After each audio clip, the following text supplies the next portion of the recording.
हाँ जी मित्रों, अज की वीडियो अपनी उन्होंने लिए खास आ जेडे वीरां दीयां कोठियां जां NRI लोगों दीयां बंद पईयां ने जां काफ़ी समय तो खुलियां नहीं गईयां। कोठियां दे विच एयर वेंटीलेटर एक पक्खा लगदा गा जिसका साइज हुंदा 30x36 का, विचों 30x36 का रखना गा ते हुमस पड़दा जिन्नी भी बनदी आ कोठियां दे विच वो सारी निकलदी रहिंदी है इस राही ते आम तौर ते सैलरां दे विच लगदा हुंदा गा छत्तां दे विच ते बहुत सोहना काम करदा गा। ये जिन्नी भी हुमस पड़दा बनदी आ कड्ढी जांदा गा ते सिਉਂਕ लगन का खतरा भी घट जाता क्योंकि कोठियां नूं साह मिलता रहिंदा गा। जिथे बंद हुंदी आ उत्थे ही सिਉਂਕ ज़्यादा पैंदी हुंदी आ कोठी ते इहदा 30x36 का साइज रखना गा ते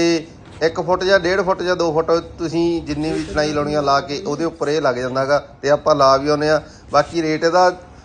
हैगा गा जिवें किन्नी जगह किन्ने किलोमीटर ते लाउणा उस हिसाब नाल थल्लियों ये इस तरह का लगता कि ये जाल लाना जरूरी आ क्योंकि कल नूं कोई पट के ना उतर सके कोठी दे विच ते बहुत सोहना काम करदा गा। जे किसी ने लवाउणा तो मेरे नंबर ते संपर्क कर सकदा।